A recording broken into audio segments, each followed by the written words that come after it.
Good morning student. KDRS school के online classes में आपका स्वागत है। पिछले वीडियो में हमने प्रोबेबिलिटी का जो टॉपिक था हमारा, उस टॉपिक यादृच्छिक चर का मानक विचलन, उसके 4 भाग हमने पढ़ लिए हैं। यादृच्छिक चर पहला भाग, दूसरा भाग यादृच्छिक चर का प्रायिकता बंटन, तीसरा भाग यादृच्छिक चर का माध्य अथवा प्रत्याशा और चौथा भाग यादृच्छिक चर का प्रसरण। और इस वीडियो में हम इसका अंतिम भाग 5वां यादृच्छिक चर का मानक विचलन का अध्ययन करेंगे। अब हम देखें कि यादृच्छिक चर का मानक विचलन होता क्या है। तो यादृच्छिक चर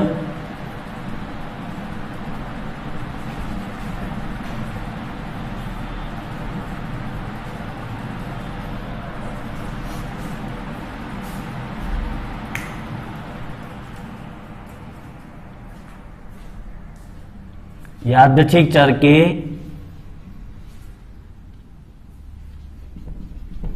प्रसरण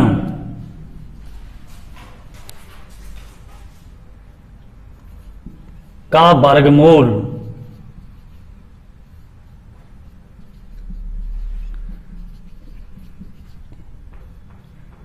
यादृच्छिक चर का मानक विचलन कहलाता है।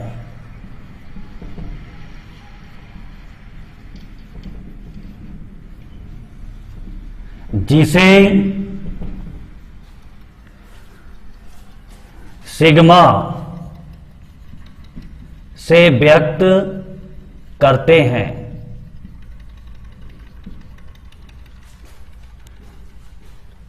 अर्थात sigma equal under root variation of x.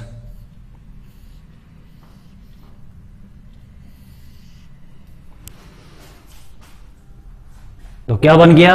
यादृच्छिक चर के प्रसरण का वर्गमूल यादृच्छिक चर का मानक विचलन कहलाता है, जिसे हम सिग्मा से व्यक्त करते हैं। अर्थात sigma equal under root variation of x.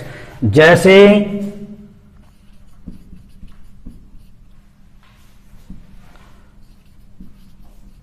जब किसी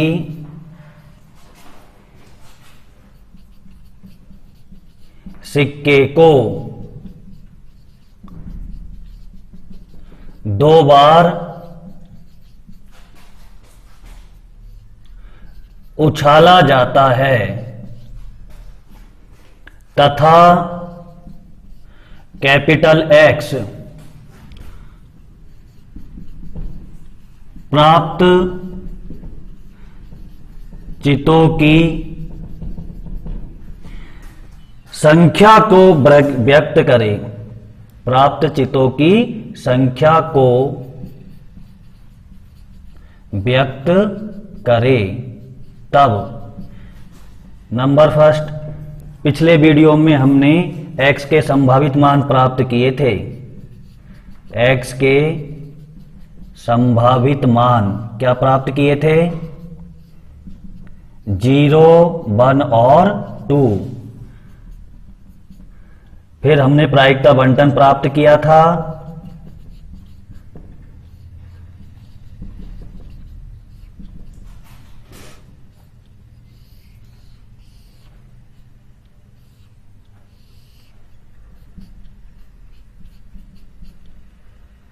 जीरो, 1 और 2। 0 पर प्रायिकता क्या थी? 1/4, 1 पर 1/2 और 2 पर 1/4। फिर हमने अगले वीडियो में माध्य प्राप्त किया था, एक्सपेक्टेशन ऑफ x बराबर 1। इसके बाद हमने चौथे पार्ट में क्या प्राप्त किया था? यादृच्छिक चर का प्रसरण।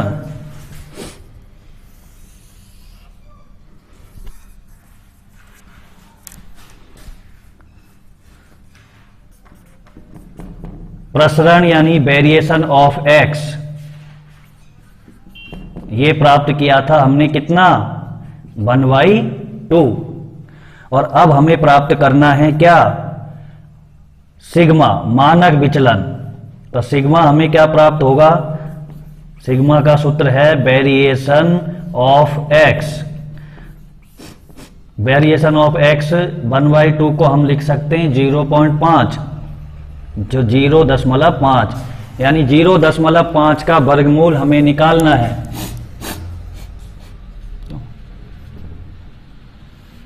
वर्गमूल निकाल लें।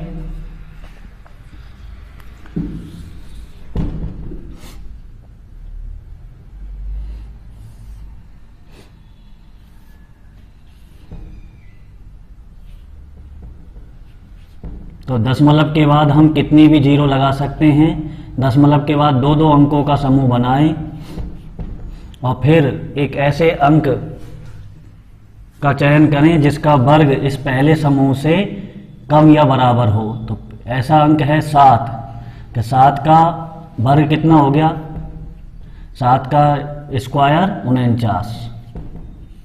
यहाँ से बचा 1, अगला समूह उतार लिया, यहाँ हमने कितना जोड़ा 7, ये हो गए 14।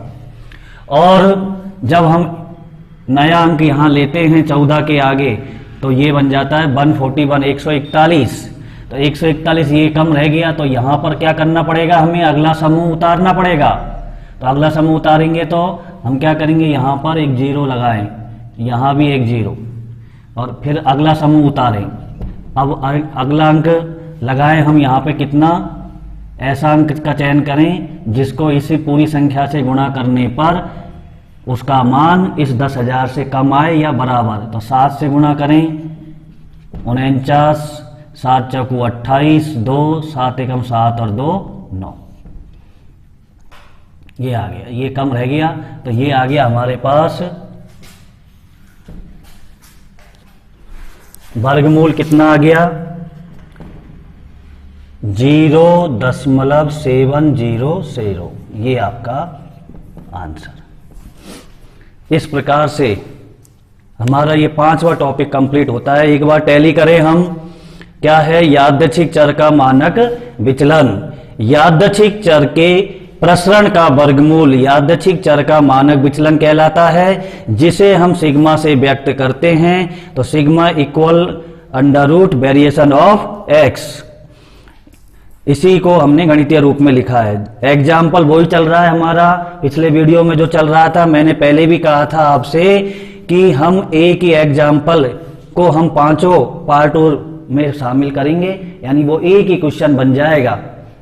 और एक ही क्वेश्चन हमारा ये बोर्ड में पूछा जाता है कि यादृच्छिक चर का मानक विचलन प्राप्त कीजिए। तो यहां पर हम देखें कि जब एक किसी सिक्के को 2 बार उछाला जाता है तथा कैपिटल एक्स प्राप्त चितों की संख्या को व्यक्त करे, तब एक्स के संभावित मान हमने पिछले वीडियो में प्राप्त किए थे 0, 1, 2। ऐसे ही हमने प्रायिकता बंटन प्राप्त किया था, ऐसे ही हमने माध्य प्राप्त किया था, और ऐसे ही हमने वेरिएशन ऑफ एक्स का मान 0.5 प्राप्त किया था। और अब इस वीडियो में हम क्या कर रहे हैं, इस वीडियो में सिग्मा का मान, सिग्मा मतलब मानक विचलन, सिग्मा का मतलब मानक विचलन से है बेटा। तो मानक विचलन का मान हमने कितना निकाला, under root variation of X, और वेरिएशन ऑफ एक्स का मान है 0.5। 0.5 का वर्गमूल आया हमारे पास 0.707, जो हमने यहाँ वर्गमूल निकाल करके बताया है। तो इस प्रकार से ये टॉपिक हमारा अब कंप्लीट होता है, और हम अब नेक्स्ट वीडियो में एक्सरसाइज 16.4 के क्वेश्चनों को देखेंगे। धन्यवाद।